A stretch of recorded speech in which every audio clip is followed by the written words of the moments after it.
नमस्कार, मैं हूं शिशिर और आप देख रहे हैं खबर हिंदुस्तान। तो चलिए नजर डालते हैं अब तक की खास खबरों पर। बजट सत्र से पहले सचिन पायलट ने लिखा सीएम अशोक गहलोत को पत्र। राजस्थान की कांग्रेस सरकार अपने बजट 2022 की घोषणा 23 फरवरी को करने जा रही है। इस बजट को लेकर मुख्यमंत्री अशोक गहलोत ने पहले ही अपने सभी विधायकों को कहा था कि जो भी उन्हें मांगना है मांग सकते हैं, जिसके बाद बहुत से विधायकों ने अपनी अपनी मांगे मुख्यमंत्री को पत्र लिखकर सामने रखी हैं। वहीं किसानों को लेकर मांग के सिलसिले में पूर्व उप मुख्यमंत्री और पूर्व प्रदेश अध्यक्ष सचिन पायलट ने भी सीएम अशोक गहलोत को पत्र लिखा है। जाति गणना के समर्थन में उतरे अखिलेश यादव। यूपी विधानसभा चुनाव के लिए चौथे चरण की वोटिंग से एक दिन पहले सपा सुप्रीमो अखिलेश यादव ने एक बार फिर जाति गणना का समर्थन किया है और उसी के आधार पर सभी को आरक्षण और अन्य सुविधाएं देने की वकालत भी की है।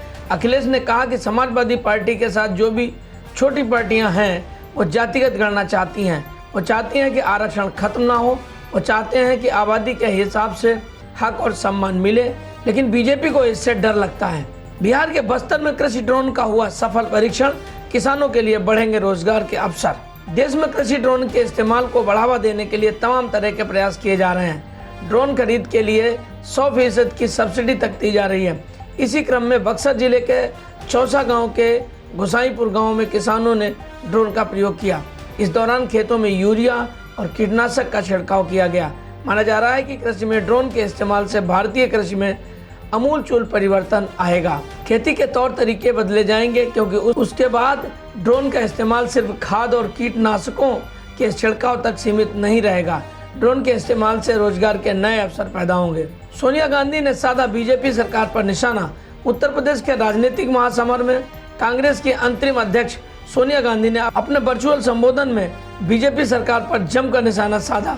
उन्होंने जनता से कहा कि ये चुनाव उनके लिए बेहद महत्वपूर्ण है। आपने 5 सालों में ऐसी सरकार देखी जिसने अलगाव पैदा करने के अलावा कोई काम नहीं किया। मेरे किसान भाई बहन इतनी मेहनत से देश के लिए अन्न उगाते हैं।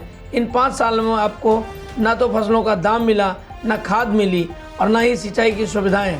आपके ऊपर कर्ज का बोझ है और आपकी फसलें आवारा पशु खराब कर रहे हैं। पिछले 24 घंटे में कोरोना के 13,405 नए मामले आए सामने।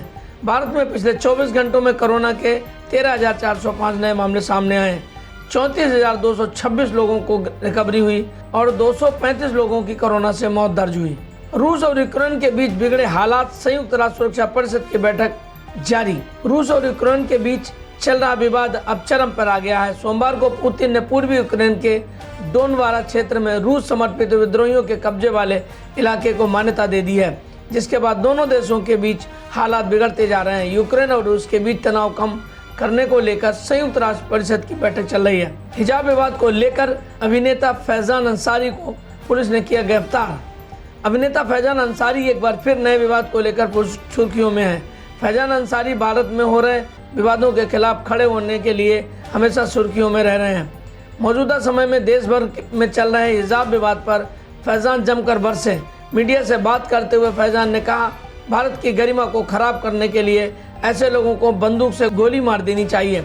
घटना की जानकारी मिलते ही मुंबई पुलिस मौके पर पहुंच गई। स्थिति नियंत्रण से बाहर हो गई जब मुंबई पुलिस को हस्तक्षेप करना पड़ा। मुंबई पुलिस ने मौके से फैजान अंसारी को गिरफ्तार कर लिया है। तालिबान के खौफ से बामियान शहर छोड़कर भागे लोग। अफगानिस्तान की सत्ता पर कब्जा किए हुए तालिबान को 6 महीने से ज्यादा बीत चुके हैं। उसके कब्जे के समय से ही लोग खौफजदा होकर शहर और देश छोड़कर भाग रहे हैं। बौद्धों का गढ़ कहे जाने वाले प्राचीन शहर बामियान में भी ऐसा ही हुआ है। वहाँ के लगभग सभी संपन्न बामियान छोड़कर चले गए हैं। इस खौफ के बीच में एक ग्रेजुएट युवती फिस्ता ने हिम्मत दिखाई। उसने दूसरों को पढ़ाने की जिद ठान रखी थी। पीएम मोदी आज इम्फाल और बहराइच में करेंगे जनसभा को संबोधित। देश के 5 राज्यों में विधानसभा चुनाव हो रहे हैं। पंजाब, गोवा और उत्तराखंड में मतदान हो चुका है, जबकि यूपी में तीसरे चरण की वोटिंग हुई है। मणिपुर में भी अभी मतदान बाकी है।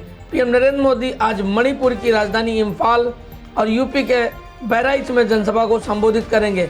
मोदी दोपहर करीब 3:30 बजे बहराइच के पयागपुर के शिवदहा मोड़ स्थित मैदान में जनसभा को संबोधित करेंगे।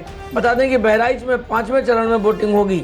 वहीं मणिपुर में 28 फरवरी और 5 मार्च को 2 चरणों में चुनाव होगा। हिसार में 47 दिनों के बाद 100 से कम हुए कोरोना के एक्टिव केस, जन संक्रमण से मिलेगी मुक्ति।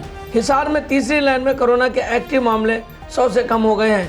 जिले में 47 दिन बाद तीसरी लहर में पहली बार 100 से कम एक्टिव केस हुए हैं। इससे पहले 5 जनवरी को जिले में 100 से कम एक्टिव केस थे, लेकिन इसके बाद कोरोना के मामले लगातार बढ़ते गए, जिसके बाद अब फिर से जिले को कोरोना से मुक्ति मिल सकती है। प्रदेश के अन्य जिलों की तरह हिसार में भी तीसरी लहर में कोरोना से अधिक संक्रमण देखने को मिला है। जितने लोग संक्रमित हुए हैं वे 3 से 4 दिन में स्वस्थ हो गए और इस बार अधिकतर ने होम आइसोलेशन में ही उपचार करवाया था। तो ये थी अब तक की खबरें। अगला अपडेट पाने के लिए बने रहिए मेरे साथ और देखते रहिए खबर हिंदुस्तान।